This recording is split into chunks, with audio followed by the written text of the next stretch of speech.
मुख आए सोई कहे, बोले नहीं विचार। फतेह पराई आत्मा, जिब बांधी तलवार। कितने ही मनुष्य जो मुख से आया बिना विचारे बोलते जाते हैं। ये लोग पराई आत्मा को दुख देते रहते हैं, अपने जिह्वा में कठोर वचन रूपी तलवार बांध कर रखते हैं। इसलिए कभी कठोर वचन नहीं बोलनी चाहिए। माला फेरत जुग भया, फिरा न मन का फेर। कर का मन का डार दे, मन का फेर। कबीर जी कहते, कोई व्यक्ति लंबे समय तक हाथ में लेकर मोती की माला तो घुमाता है, पर उसके मन का भाव नहीं बदलता, उसके मन की हलचल शांत नहीं होती। कबीर के ऐसे व्यक्ति को सलाह कि हाथ की इस माला को फेरना छोड़कर मन के मोतियों को बदलो या फेरो।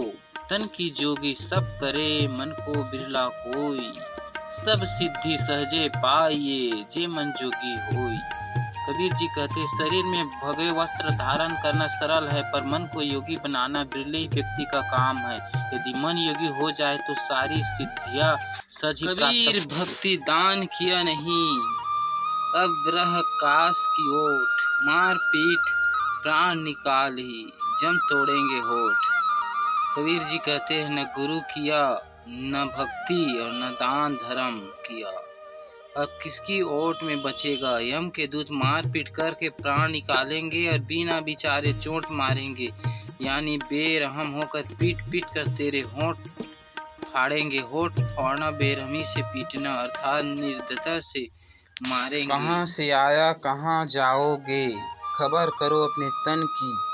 कोई सद्गुरु मिले तो भेद बताए, खुल जाए अंतर खिड़की। कोई सद्गुरु मिले तो भेद बताए, खुल जाए अंतर खिड़की।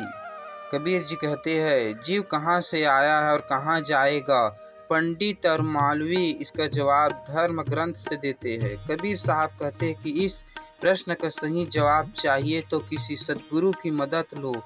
जब तक अंतर आत्मा से परमात्मा को पाने की कसक नहीं उठेगी, तब तक जीव को इस सवाल का सही जवाब नहीं मिलेगा कि इस दुनिया में वो कहाँ से आया है और एक दिन शरीर छोड़ने के बाद कहाँ जाएगा।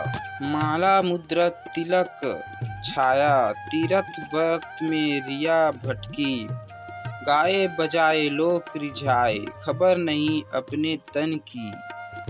कबीर साहब जी कहते हैं कि माला पहनने, तिलक लगाने, व्रत रखने, तीर्थ करने से जीव का आध्यात्मिक कल्याण नहीं होगा।